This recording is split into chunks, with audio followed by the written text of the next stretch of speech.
Okay, turn with me to Exodus chapter 40. Exodus chapter 40.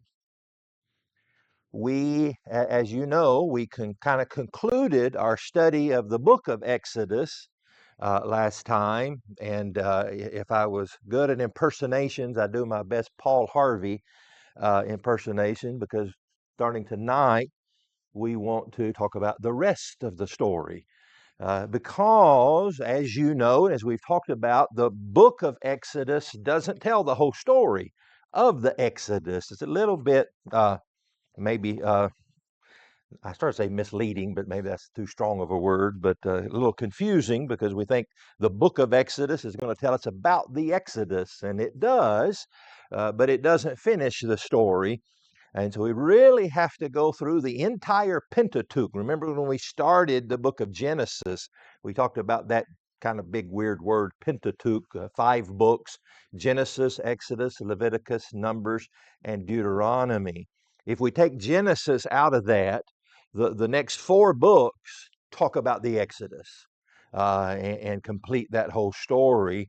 And it gets a little further confusing to not only add to the fact that the Exodus, the book of Exodus, doesn't tell the whole story of the Exodus, but it also can be a little confusing because if you're simple-minded like I am, you turn the book of Genesis and you get to the book of Exodus, that one follows chronologically, and for Genesis and Exodus that does work. But for the rest of these books, it doesn't. It's not like you flip from Exodus and go over to Leviticus, and this is what's happened after that. There's overlap. Leviticus and Numbers and even Deuteronomy, parts of those kind of overlap with the book of Exodus. Now, there's obviously going to be some continuation when it goes further, but it's not like we finish the book of Exodus, now Leviticus picks up the next day or the next week. It doesn't work that way. There's an overlap, partial overlap at least, for that. And so we're going to try to um, deal with that in our study tonight. Now, I got to warn you, we're going to finish the Exodus, the process of the Exodus, and I have to honestly say, I have no idea how long this is going to take. And so I hope you don't have plans for in the morning. No, I won't do that to you, but we might finish it tonight. We might have to go to next Wednesday night. But I really, as I was preparing, usually when I'm preparing material for a class, I go, okay, that's going to fill up a class period, but I really have no idea tonight. So, as we said, the books of Leviticus, Numbers, and Deuteronomy will finish the tale. And then we get to the book of Joshua, the first book of the Old Testament outside of the Pentateuch, is going to talk about the conquest of the land. And so, in a sense, it's still a part of the Exodus. It's the finishing of that Exodus, of that story. And so, what we're going to do is summarize those books and then kind of summarize the rest of that story. But I want to start with a question. If we finish the book of Exodus and just picked up with the book of Joshua, what questions would we have that we didn't know? Kenny? Yeah, what happened to Moses? Again, oversimplified book. Well, we know, don't we, what happened to Moses? But we'd almost think that was in the book of Exodus because, again, it's in the Exodus story. But when we close the book of Exodus, Moses is alive and well. He's on good terms with God, with the nation of Israel. Everything's hunky dory with Moses. Moses is going to lead them into the promised land. And so, yeah, that'd be our first question. Whoa, wait a minute. I missed the page. What happened to Moses? Where is Moses? So, yeah, that's my first question that I'd have in the book of Joshua. What else?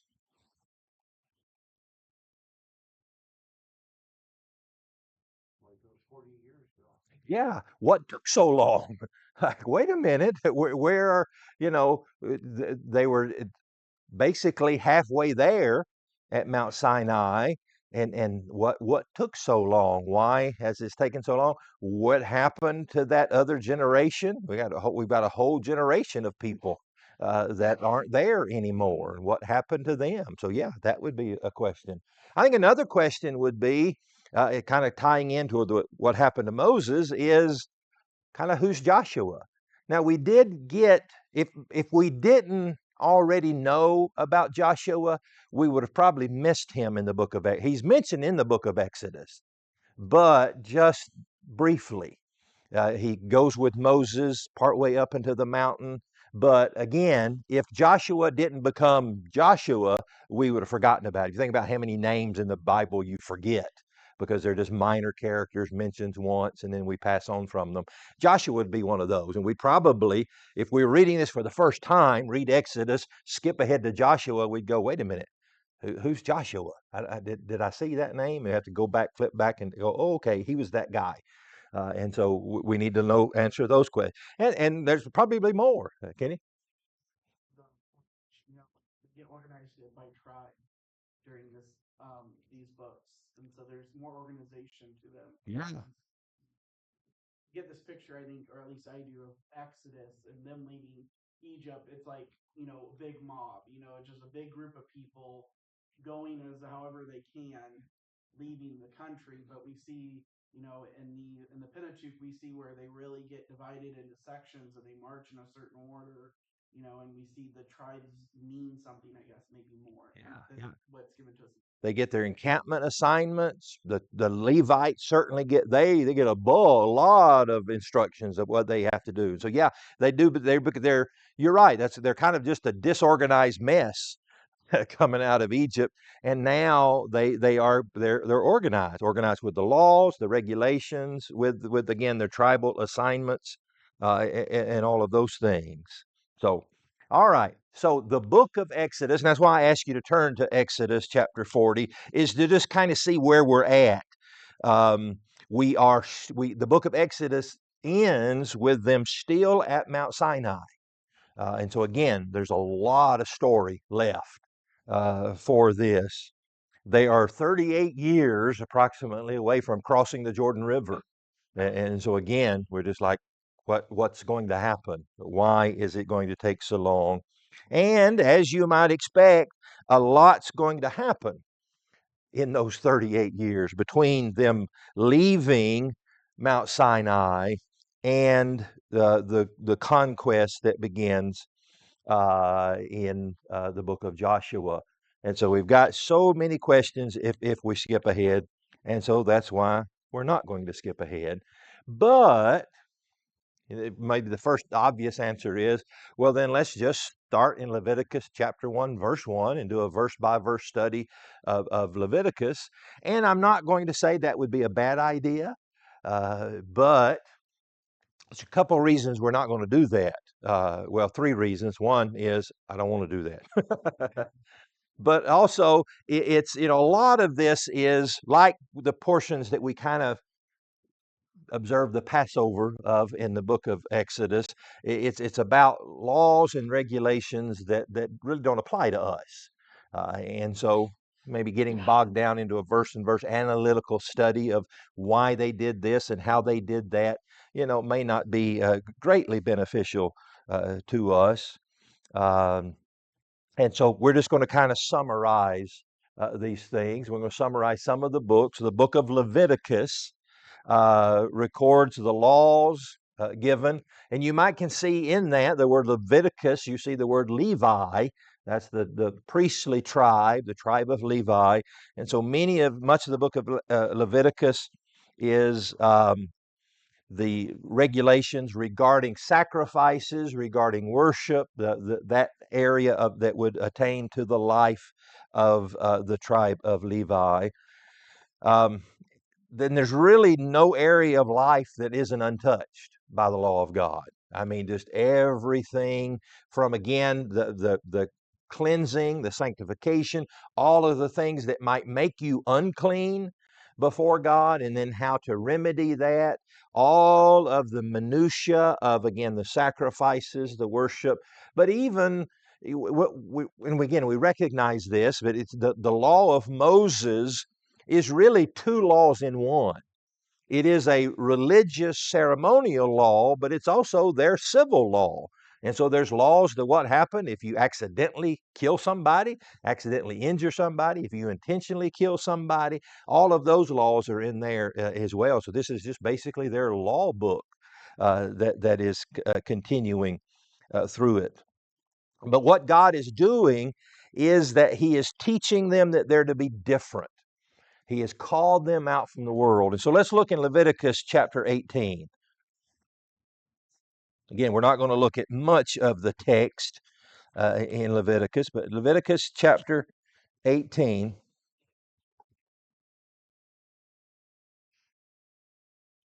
Let's begin in verse 1.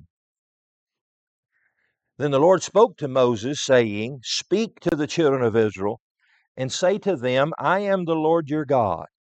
According to the doings of the land of Egypt, where you dwelt, you shall not do. And according to the doings of the land of Canaan, where I am bringing you, you shall not do. Nor shall you walk in their ordinances or in their statutes. You shall observe my judgments and keep my ordinances to walk in them. I am the Lord your God. You shall therefore keep my statutes and my judgments, which if a man does, he shall live by them. I am the Lord. There's kind of the theme of the book of Leviticus. And we're going to see the phrase over and over again in the book of Leviticus, be ye holy, for I am holy. And here is just an abbreviation of this section here. Look, I know what you saw in Egypt. We're not going to do that. And I know what you're going to see when we get to Canaan. We're not going to do that. Now, knowing what we know, we read that and we go, only if, because we know once they get to Canaan, they're going to quickly begin to adapt some of those things that the Canaanites are doing. But God's plan is, and why He's laying out these regulations and stipulations is, you're going to be my people. You're not going to be Egyptians. You're not going to be Canaanites. You're going to be my people. And this is a concept, we look at it and we go, yeah, okay, they're the nation of Israel. They've never been a nation before. They've always lived under some other nation and some other laws and regulations. And God, you can understand this kind of be a weird concept. Oh, we're going to be our own nation. You know, we're not going to move to Canaan and become the new Canaanites or a suburb of the Canaanites or a colony of the Canaanites. No, God says, you're my people and you're going to live by my ways. Now, I want to illustrate that the idea of God calling them out to be distinct. In Leviticus chapter 20, now turn over a couple of pages, Leviticus chapter 20. Sometimes we may be puzzled as to why God makes these, what may seem to us and to human beings, is just arbitrary rules. God says, you know, don't do this. And it's not something that we would normally see as, you know, being immoral. Don't slaughter your neighbor's oxen. Okay, well, I understand why not to do that. And don't get angry and kill your neighbor. Okay, I understand that. But some of these laws, we're just like, why did God care about that? And it seemed to me that much of that was the idea of saying, I want you to be different. I want you to be unique. Look in Leviticus chapter 20. Let's pick up a reading in verse 22. And I want to attach this to something in the New Testament here. Leviticus 20, verse 22. You shall therefore keep all my statutes and my judgments and perform them, that the land where I am bringing you to dwell shall not vomit you out. And so there's kind of a repetition of what we saw in chapter 18. My statutes, my laws, and if you don't, you know, in the kind of poetic way, the land's going to kick you out or throw you out. Well, God's going to throw them out of the land. And again, we know that's going to happen. And verse 23, you shall not walk in the statutes of the nation which I am casting out before you, for they commit all these things, and therefore I have abhor them. But I have said to you, you shall inherit their land, and I will give it to you to possess, a land flowing with milk and honey. I am the Lord your God, who has separated you from all the peoples. Now, in your mind at least, if not literally in your Bible, underline that concept. You're my people. I am separating you out from everybody. And I want you to be distinct. And so he says, I am separating you from the peoples. Verse 25 says, you shall therefore, and I know you've heard this old adage that preachers like to say, when you see the word therefore, look back and see what it's there for. That's a arrow that's pointing back. Based on what I just said, now this is true. So I'm separated you from all the people. There's the premise. Then what follows is, therefore you shall distinguish between clean beast and unclean, between unclean birds and clean. And you shall not make yourselves abominable by beast or by bird or by any kind of living thing that creeps on the ground, which I have separated from you as unclean. And you shall be holy to me, for I, the Lord, am holy, and have separated you from the peoples that you should be mine. Have you ever wondered why God made those seemingly arbitrary dietary rules? You can eat this, Jews, but you can't eat that. And sometimes people, scholars have looked at it and said, well, okay, it's because that stuff's just not healthy. Well, that's just not true. Some of the stuff that God said for them not to eat is healthy and fine as far as hygienically health reasons to eat. So why did God just say, here's a list of things you can eat, here's a list of things you can't eat? I think he says right here, this law was because I've separated you.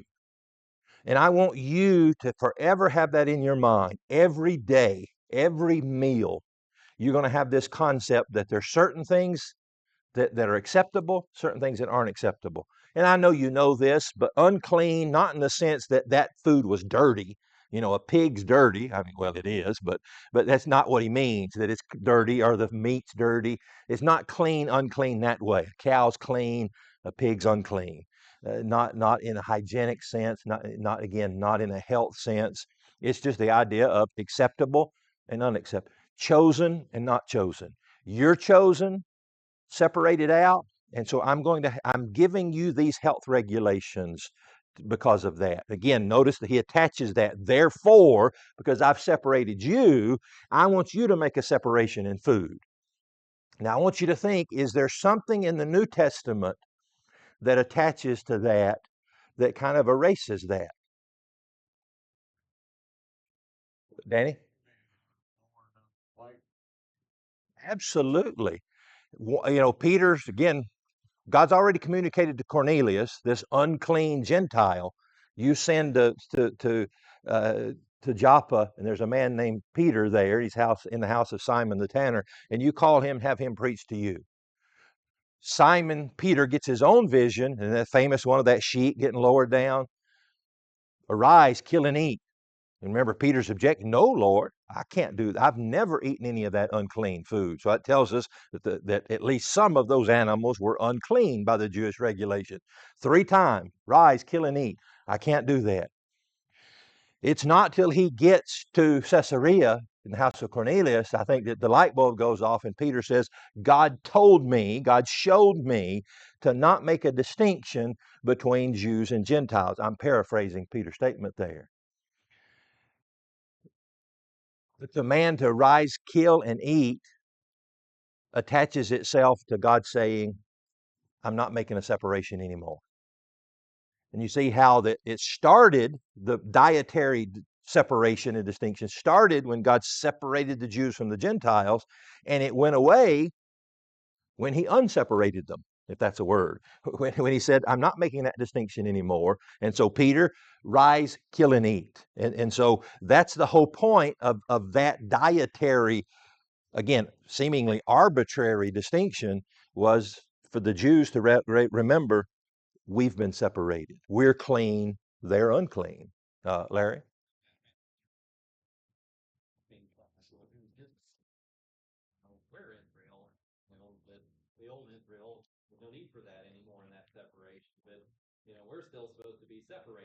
Yeah.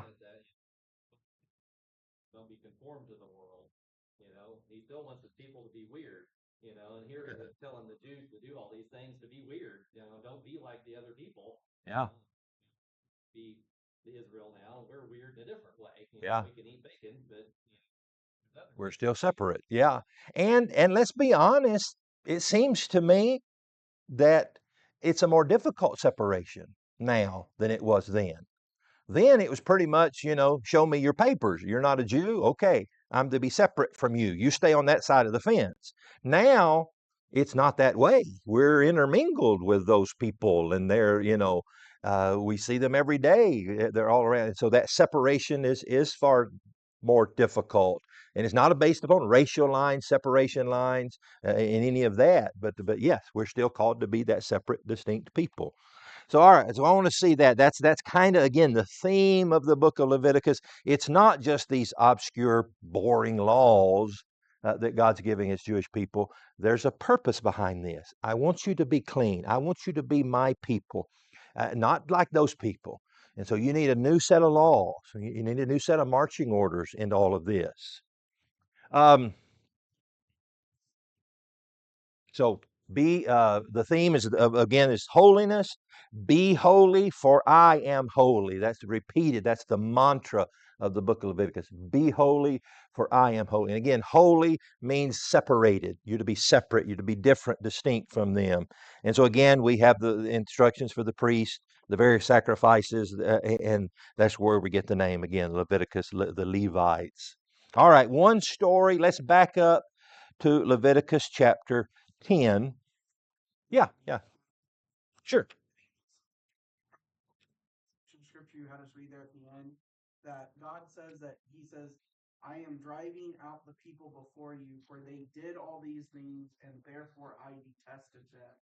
And so we're seeing here his reasoning and his justification for the judgment and punishment that they are going to be bringing to the people of Canaan. Yeah. I think kind of like big picture for us as Christians today, sometimes when I've talked to like especially like an agnostic atheist, um, they they will kind of come to the fact that, well, God in the Old Testament, he would essentially what we would call genocide today is he caused genocides, and so they might it's a struggle for them. Mhm. We're seeing here in Leviticus, he's laying out the reasoning for it.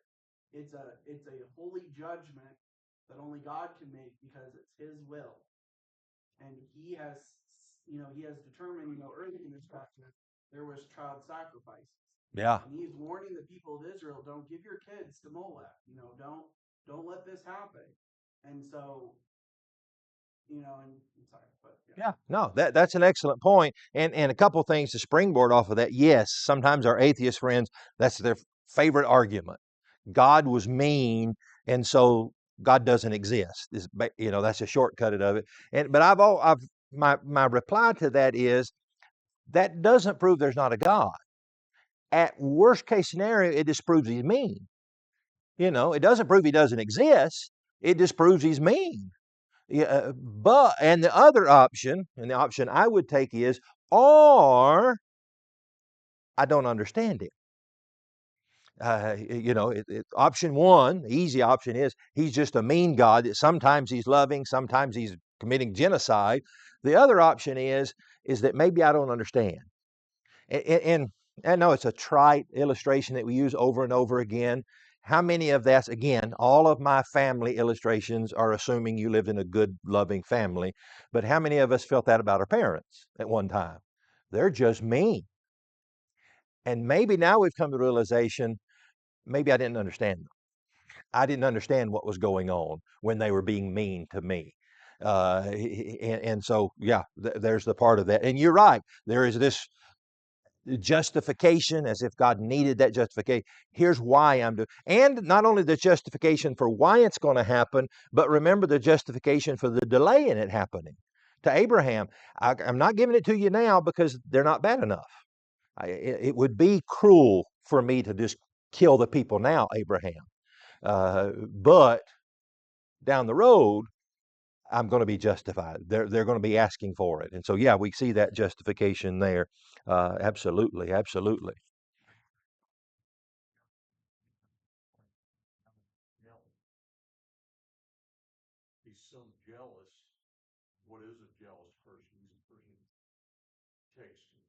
Yeah, yeah, he's possessive. Yeah, absolutely. All right, Leviticus chapter 10 is an infamous story. We've heard several sermons about this, but I think it's worthy of our attention. We're not going to spend a whole lot of time. We could spend a whole class on this, but this is the infamous story of Nadab and Abihu. Help me, who are Nadab and Abihu? Who are they kin to? Sons of Aaron, not all the sons of Aaron, but sons of Aaron. They were initiated into that priesthood. Remember, they were in that camp that went part of the way with Moses. You had the 70 elders, the sons of Aaron, Joshua, that go into that kind of approaching the Mount Sinai at least. And so they are the priests. Nadab and Abihu, Leviticus 10, verse 1, the sons of Aaron, each took his censer and put fire in it, put incense on it, and offered, the New King James says, profane fire before the Lord, which he had not commanded them. Uh, Anybody have a different word there for profane, unauthorized? Strange. And maybe as a kid you hear that strange fire. Well, boy, what was strange about it? Was it burning upside down, or was it purple, or it's not strange in that sense, but the idea of strange in the sense of this is what I want. This is strange. It's outside. Like, think of the idea of a stranger, somebody that you don't know, somebody you haven't welcomed into your house is a stranger. So it's that unauthorized fire. Now, there's a lot about this story we don't know. Uh, this seems to come before a lot of these instructions that come. And so we maybe have to make some assumptions here, is that God has already to the priest communicated some of these regulations, that it was there, unauthorized. We're really not sure if it's unauthorized. It's kind of like back to the Cain and Abel. Remember, Cain got mad because God accepted that sacrifice, and it wasn't offered by faith. And we talked about that. Well, was it because it was the wrong sacrifice, or was it because it was offered in the wrong way? And kind of the same here. We're not sure if it was just the fire. God said, use this fire or this incense, and they used that fire or that incense, or if they did it in an inappropriate way or an inappropriate attitude. And it really does. The details don't matter. What matters is what it says. It's not what God wanted. It's not what He had commanded them. God had said, do this fire, this incense, and maybe with this attitude or this spirit, and they did not offer that, and so fire went out from the Lord and devoured them, and they died before the Lord. It seems to me that this is similar to the story of Ananias and Sapphira in the New Testament. That maybe part of this is just kind of God showing I'm serious about this, and almost making an example out of them in this extreme punishment. Let's just make sure before we start this process that you understand the seriousness of this, and certainly maybe to these priests, that we're going to be in this intimate relationship of offering and offering on behalf of the people. Look, I'm not playing games. This is serious matter. You're worshiping God, and so let's just establish this. And so the first rule breakers almost get an example made out of them here. Larry?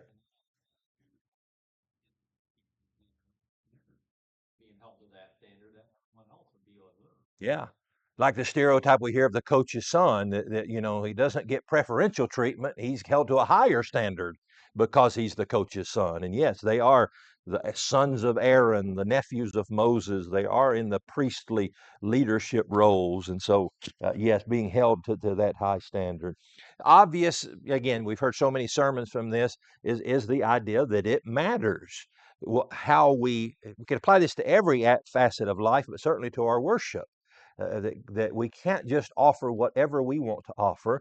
And again, I think we can take it to the next step. We can't just offer it in any other kind of way, just like throwing God a bone. You talk about that old concept of just, here, God, I worshiped you. I hope you're happy. That's not going to be happy with that, acceptable of that. Or just saying, I want to do this to worship God. No, that's not how it works. Glenn? Of their own, which makes me think maybe they had the ones from a tabernacle and they decided, hey, we're going to use our own. Yeah. And again, there's the lesson. You don't get to decide that. We don't get to decide how we offer and where we're going to offer and what we're going to do, what day we're going to worship God, how we're going to worship God. And the lesson is God takes this seriously, and so should we. Adam. People want to make it to where God is not bound by things that we allow ourselves to be bound by other humans with. That we all know somebody. We all whether it's our spouse or family member or friend that just has a rule. You can't don't do this around me. I just can't do it. And we don't. We always, oh, okay, yeah, you just don't bring that subject up around here. Don't say that. Oh, he's allergic to whatever. Don't eat that around him. Don't bring it up. Or he hates the sound of styrofoam. Just don't do that around. And we make exceptions. Oh, okay. Well, no, we won't. Yeah, that's fine for me, but we won't do that around him. But well, God, you got to be okay with whatever I want to do. Yeah. It doesn't matter that I'm in your house. Just put up with whatever I think is best. Yeah. And the reason we don't do that to our fellow is we would say, out of respect. You might tell your children, we're not going to do that out of respect to Uncle Larry. We're not going to do that in his house. It's out of respect. And so God deserves that respect. Now, not to get too preachery out here, but go with me to the book of Hebrews in the New Testament. Because sometimes we might say, okay, well, that was a valid argument under the old covenant, but God was really strict and really mean under the Old Testament. The New Testament God, he's different. He's more lenient. He's more forgiving in that. And certainly there is a little bit of truth to that mistaken concept. The New Testament is full of grace and truth and mercy and forgiveness. But notice this point, Hebrews chapter 2. Let's pick up the reading in verse 1. Therefore, we must give the more earnest heed to the things we have heard. Now, let's pause there and say, we'd ask the obvious question, when was this written? It's written under the New Testament, right? We should give the more earnest heed to the things we, New Testament Christians, have heard, lest we drift away. For if the word spoken through angels proves steadfast, that's the Old Testament. If the Old Testament proved steadfast, and every transgression of disobedience received a just reward, how shall we escape if we neglect so great a salvation, spoken by the Lord, and was confirmed to us by those who heard him? It seems to me that the Hebrew writer is making the exact opposite argument, that the New Testament is, this isn't the best wording, but it's even more sacred. Because you think about it this way, what sealed that old covenant? The blood of bulls and goats. What sealed the new covenant? The blood of Jesus. Which do you think God's going to take more seriously if we disobey? I use this silly illustration. I've told you before that where I grew up, house I grew up in, we had two sets of dishes, regular everyday dishes and then company dishes, we called them. And just imagine this scenario, which probably isn't hypothetical, that if I broke one of Mom's everyday glasses, which for us would have been, used to have jelly in them, but now that we washed them out, if I broke one of those and she gave me a spanking, then next week I'm fooling around in the hutch here with the company dishes, and I break one of those fancy frosted things, and I think, wonder how Mom's going to react to that. If she spanked me for the everyday dishes, and all we had to do was buy some more grape jelly and we recomplete the set. If she spanked me for that, how's she going to treat me when I break the company dishes, which were her great grandmother's, that are irreplaceable? It doesn't take a rocket surgeon to figure out what's going to happen here. And that's the argument the Hebrew writer's making. If the words spoken through angels prove steadfast, and every recompense, reward, they got punished for that, how shall we escape if we neglect so great a salvation that was spoken through his Son? You better believe God takes this seriously. And so it's not like, well, Old Testament worship, yeah, God was really strict about that, but New Testament worship, just make it up as you go along. The Hebrew writer says the exact opposite of that. This is the word spoken through his son. This is the covenant, the law sealed by his son's blood. Which one do you think he's going to take more seriously? And that seems to be the argument here. Now, that's not to say that we live in fear, that I'm just not going to worship God, because I'm afraid I'm going to mess it up. No, that's not the concept. But the concept is God cares about his worship. He cares about the things, and so we need to make sure that we're doing it the way God wants to do it. And again, I think sometimes we maybe have making the mistaken notion to think that we only care about and God only cares about the stuff, the things. He does, but he also cares about the attitude. You can't just come in here and do the right 5 acts of worship with a lousy attitude and think God, okay, I did the right things. There wasn't a piano when I sang. Now, I couldn't tell you what we were singing. My mind was somewhere else, and I was actually staring a hole in the back of somebody's head thinking how much I can't stand them when we were singing.